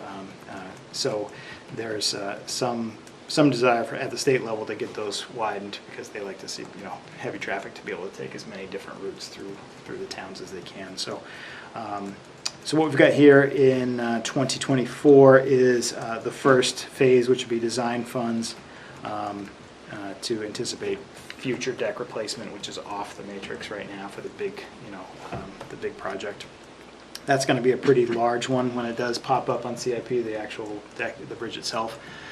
Based on the height and where it sits. It's I recall a major project on Henry Bridge. Is that long? Am I dating myself so that seems like just yesterday and it wasn't? This is the bridge that was replaced mid-90s? Yes. Yeah. Okay. It had the whole Recently problem with something was muscle. done. About 25 years ago. That was just yesterday, wasn't it? That's what I'm thinking yesterday. Yeah. So the deck was done about 25 years ago. Last year we did work. It was closed for a short period of time. There was something going on there, yeah. They actually were able to jack the bridge up just enough to work on the seats that the beams sit on at the abutment, just enough so you could actually still drive over it. It was jacked up off the abutments, but you couldn't tell from the car. Just enough to keep it open. So they actually modified the construction plan so we didn't have a long closure. Unfortunately for the deck replacement, that's a longer closure. But that gets a lot of traffic. It does. So that would be great for a rapid bridge construction, probably more so than even Center Street. So maybe we'll prime the pump with the Center Street bridge, and we'll see if that goes well. If we can get this one too, but it's also a little bit more pricey of a job. And there'll be some decisions to make about whether or not the arches, the metal arches, should stay if we want a similar design or if we want something completely different. So, Kimberly? Isn't that a historic bridge? I don't believe it qualifies. That the abutments probably do, but the superstructure I don't think is old enough yet to qualify. But if we don't get on it, it might. It's good to replace it before it gets too old. Right. And similar to the guardrails on Henry Bridge and Tyrrell Hill, East Dunbarton Road and Tyrrell Hill, the way the arches on this bridge are set up, it's really not meant for a snowy climate. If it was a kit type bridge once upon a time when it was purchased, it actually channels snow and ice down, including salt spray that accumulates on those open channels on the arches, and it concentrates it right into the concrete. So that's where most of the repairs that we were just addressed resulted from that, just channeling water straight into the concrete. Save money up front and pay over time. Right. Probably works great in Alabama, but maybe not so much here. Okay, so that would be design funds offset by state aid bridge, hopefully funding for that. Next up is another item I got you a sheet for tonight, item 131, transfer station truck scale. And a couple of themes are going to continue with this one too. So over at the transfer station, the scale's been in operation since we started over there. The current setup at the scale house is the scales sit inside a pit, so it's down below ground level. As you might assume, that's a tough row to hoe for a winter storm, and we need to treat so people who are coming into the transfer station are safe and aren't sliding into the building and when they try to stop on the scale or anything like that. So concrete pads, concrete pits, and steel framed scales don't hold up so well over time when they're subjected to snow and ice and salt all the time. And what I'd like to do in the future is convert to an above ground scale system, which will be up and out of that, can be easier cleaned and inspected as you go, and it's not down below where it's, maybe sitting in a couple inches And of how's the vehicle salt. laid on it? So they're above ground, but it's a kind of a ramp. So you sort of, it's not very tall, maybe even less than this table, but the whole, the scale apparatus is just enough off the ground that it, it can be up and out of the elements a little bit. We've done a few fixes over the years and coming up on another one, for the steel itself, the frame and the structure that hold up the body of it. But it's getting a little bit more expensive each time we have the welders come in and they need to get into the pit, so that shuts us down for that period of time. So it's coming due, and I think a conversion to an above ground setup is going to be better for us long term. So that's a $75,000 number. The last item I've got, it gave you a sheet for tonight as well. It's listed as highway garage ventilation and fire suppression, and I'm going to add roofing work to that as well. So the main highway garage itself, you can quote me, but it may not be right. It's about 13,000 square foot building, steel frame building with a metal roof. We have had some pretty significant leaking over the past probably 5 or 6 years. We've had it repaired a few times. They'll come in and patch certain areas, and then others will spring up. So we've got bag insulation, on the inside of the building, and you'll see pockets that will start to form as you leak, and then all of a sudden just gush down below. So we try to whack-a-mole with the leaks, but it's such a big building, and it's all about aging, of course, like everything else. That it needs something done with the roof. We asked for a couple quotes just for budgetary purposes. For a full replacement of the roof, it was a couple $100,000. But there is another option which I think we'll probably be leaning towards. This is scheduled for 2026 for the ventilation and fire suppression work. We'll get to that in a second. But for the roofing, it's almost a rhino lining. If you're familiar with rhino lime truck beds, it's a spray-on ceramic type coating. You can actually apply that to basic metal roofs to extend the life. So that's probably something we'll look at to keep the cost of the roofing down, because roof jobs can get very expensive pretty quick. It's totally a flat roof, right? Up there. It is not. That the highway garage is peaked. Okay. Yeah. So we'll be looking at that, not a full replacement, but some sort of full overlay or full treatment there to cut down on the amount of leaks. But this primarily started more as a ventilation and fire suppression project. Ventilation in the garage is pretty subpar. We've got a couple of fans at each end and the walls that kick on or off, but it's not, there's no carbon monoxide sensors. We have no Plimo vents. You hear that phrase. The fire department has them. For example, if you need to have a truck running inside a building, it's a trunk that you can attach and keep the exhaust fumes away from your employees. So for the maintenance staff, that's kind of a big one, both to have ventilation of the building itself for all the vehicles that have to start up inside the building to leave or to come in, and before they're shut off, there's a certain amount of exhaust, of course, that's happening. Before storms, we pull as many pieces of equipment as we can into the garage. So in the winter, if you come in, you literally have to kind of walk sideways between truck plows and cabs. It's like a used car lot. Everything is jammed in there, right to the hilt, so everything's warm and ready to start if we have a storm in the middle of the night. But all that, both at the front end and the back end, creates a ton of exhaust into the building. There's welding going on, settling torches. And then if there's any troubleshooting of a running piece of equipment, we have no dedicated venting for that. So all in all, air quality is not great inside the garage. So I'd like to address that with some carbon monoxide monitoring systems and maybe 1, maybe 2 Plimo vent sets for the mechanics. And those would be only for the troubleshooting piece. We wouldn't want vents for every single truck that has to come in. We just have too many that we fill the whole building with. We wouldn't ever have enough trunks to make that work. But if we have some sort of sensing system that can kick on if the monoxide levels go high, exhaust the building really quick with a few air changes, and then shut down, I think that'll serve our purposes there. And then the other piece is fire suppression. We have no sprinkler system in the garage. It wasn't designed initially with any because we were on a very small well. So up until 2018, I think. Is that right, Joanne? Do you remember? 2018, the town had a water line expansion project at DPW that connected. It brought water from Locust Street up Elm Street and then into the facility, Public Works facility, to replace the failing well, which we had non-potable water at the DPW because the well water quality was Was that also bad. for the fields that have been Yes. there? That- I Yep. So remember. we stubbed off for the athletic fields. So they were able to add town water irrigation as now a secondary source because their ponds are working so well. The stormwater ponds on site and the groundwater in the field area is so high that they switched over. So primarily taking water from the ponds now. So as a backup, they've got town water for the fields, but also for future field house use if they have a concession stand down the road or something. They can run that. But all the toilet sinks, emergency showers, but also, water, for drinking water at the garage is now off Grassmere Village Precinct.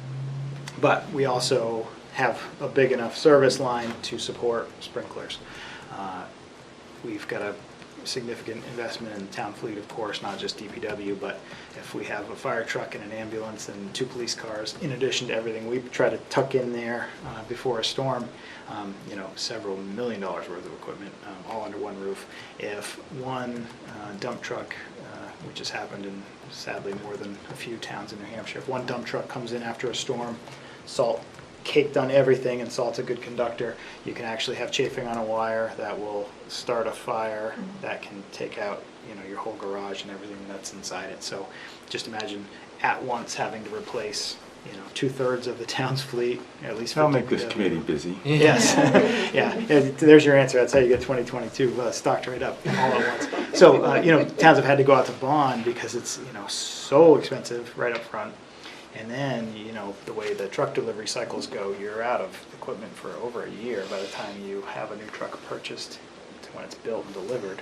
So you've got to beg, borrow, steal, mutual aid. It could be really, really bad. So I think sooner rather than later, so i.e. It's a big enough item that I put it in 2026. Well, should that be moved forward? That's my question. There's some benefit. Yeah, if you've got the room, I would definitely support it because even though it's a low likelihood event, sadly it's happened in New Hampshire the last few years for a few different towns. The cost, if it should happen, is so high that it's probably worth discussing moving it up. Daniel, I'll let you work your magic. Is that a project that can be done at any time, or is it dependent on other projects or staff resources or other limitations on when it can occur? If the committee or the select board or budget committee thinks that this is something they want to front load, I could definitely, the roofing piece is a non-emergent. It's not great to have leaks, but we can still hit the moles as they pop up with that. Ventilation for employee safety, I think still makes sense if we're up into the ceilings with mechanicals. I think you could probably have even the same contractor probably do both sprinkler installs as well as ventilation, so that might make sense to keep those two pieces together, and that's inside versus the outside, of course, for the roof. So I think with some maneuvering of kind of where the mechanics conduct most of their business within the garage, we could make it work where if they're in the way, they can slide over to the other side of the garage with tools and work around it. I think. Well, as I just look at our matrix, 2026 is a higher year, so yeah, just for our own, if you look at the last page, I'm just speculating, so from our own goals, there's some room to move it forward if that were a reasonable thing to do. But that's something we can look at. I just want to see if that meets your I think we could. I think it's an important enough project that we would make any adjustments we would have to make on our end if that's something that the board wanted to move up. It's big enough that I didn't want to slot it right in, all of a sudden out of nowhere, hey, we need ventilation, we need sprinkler system now. But it wasn't an option. The sprinklers weren't an option for us until just recently, and it's a large enough Oh, piece what- that. Yeah. So is the building structure itself okay as well, or is? Building structure's in great shape. The steel frame is pretty healthy. Vents, they call them, but girders are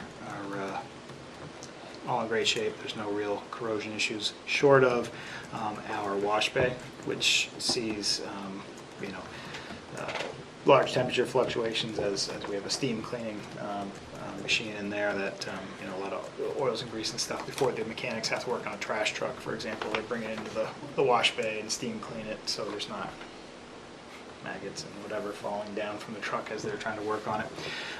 So in the winter time especially, temperature fluctuations, high humidity environment, a lot of salt.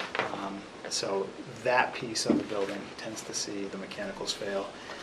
Door openers a little bit faster, they fail a little faster than the rest of the building, and some of the siding, but nothing that's, needing a project, not project worthy, I guess I should say at this point, but that will be the one piece that will kind of be our canary that'll tell us we're getting to the point we need to do something for the building, is when that wash bay starts to become holy. Is that everything? That's enough, I think, but that's all I had. I'm not complaining. We do have a lot. There's bridges off the program, of course, that will be coming up. But we've done a number of them. As a town, we've made a pretty good investment in our bridges as well. So there'll be some smaller projects coming up for those. We've got 2 this year on Bog Road that are going to be refurbished. But as far as big projects go, you can expect in the next few years for CIP some more of the equipment, larger equipment, and some of the buildings and roofs at the transfer station and DPW will be coming up as that continues to age. I think that's really That's pretty it. good. You have a lot of stuff to keep track of in a lot of different areas. It's a little bit of everything. Makes life exciting. But what we try to avoid, though, is a situation where we have a failure like we had on East Dunbarton Road at Christmas time, where it's not on our terms. It's nice to get ahead of some of these bridge and culvert projects when you want to do it, not necessarily when Mother Nature decides it's okay. Well, I guess that pipe just failed, and there goes the road. So you have to drop everything and do it at that point. So. With a little investment along the way, we can avoid these major projects and major inconveniences for folks down the road. So it's a good example of what we're trying to avoid. Does anybody have any questions? It's a pretty good tour of things. We should ask him the same question we asked the fire department and the police department, but he'll probably offer us a ride on the trash truck or something. I offered excavation lessons last year, and nobody showed up for one. So feel free. We can. I'm sure we can play around somewhere. No, we'll keep that offer still outstanding then. Great. Okay. Anything else, committee, that, even Brad? I'm good. Good, thank you. Okay. Thank you. Yeah, well, Daniel, as we, for our next meeting, again, we'll look at, things we can move. Adam's identified one that maybe we could consider. And Andy one. Yeah, To and the Adam, so I 2023. appreciate that effort. Yeah. I'm not looking to spend money, but if, to even out, if we just move things from year to year, it helps us. Next year, we'll tell you in advance when the meeting really kind of. No, I think I had fair warning in an email, so again, sorry for that. And I think Corey is really happy now that he was able to swap with me. He didn't have to wait around for me to be late and to go along, so. Okay. Thank you. Thank you. I mean, we've kind of gone through everything we were going to do. On the 5th, or is the committee had most of their questions answered along the way? Can any of you think of any that Dan, that we wanted? Just the pool replacements. Yeah, I think our answer is we're not going to get a better answer this year. Okay. I mean, this has been an ongoing discussion, and closer and closer approximations of the ideal, but we're still a long way from the ideal. It's just, I know it's out there, but I don't think we're going to get any more just from what we've seen. Is that a fair analysis, Jim? Yeah. I understand that it's an estimate. I know, seeing a hard number would be easier to say. I don't think we're going to get one this year. Not yet. Rick is continuing to work with the engineering firm that was giving that initial analysis and the report that he provided. I think it's 12 pages or so from that firm. And he's following up with them to try and get some conceptual designs and some additional information that he could then bring to the commission and to the public for further discussion. So at this time, he doesn't have that from them. The project did go on hold during 2020. Kind of everything came to an all stop for COVID. So he's trying to get back up with them So, next year. next year. Any other big things that anybody can think of that we need further information on? I can't think of any, but Okay. it's pretty late at night, so I can't think. Then I won't plan on scheduling anybody for the callbacks then next week. We will make all the adjustments for things that have been noted along the way, and I'll send out a PDF copy of the matrix. We can have printed copies of the matrix available as well. Yeah, Seeing yes, it is next week, do you want us to try and mail those? I don't know how quickly the mail will arrive, or do people want Well, the let- PDF copy and then the physical If copy we do when a they arrive? PDF and then get the physical here, will that work for everybody? Well, at least we can study it on the computer Yeah, ahead of yeah, time I and just, get I the don't hard wanna, copy. I don't wanna Yeah, and add if too much anybody wants a paper. hard copy sooner, we can certainly have it available for pickup. I just wasn't sure with Yeah. mail if it would arrive in time. Why don't we do it that way, and if somebody Okay. really wants one, they can arrange Just send me an something. email, we Yeah. can coordinate. Okay. Anything else we need to do? Good. So next week's purpose is what? That's The deliberation. when we go through this and try to come up with a final matrix, if we can. Okay. I'm just looking at the schedule that's out here, and there's also a meeting if we need it for August 19th, so Correct. if we decide that we need to call somebody in, we can have Yes, one on the yeah. 19th, right, so Yeah. next week. So we might as well use the whole summer if we can. Good. Kimberly, you make a motion to adjourn? Roger, second. All those in favor say aye. Aye. Motion carries. Thank you, everybody. Adam, thank you. That was very interesting.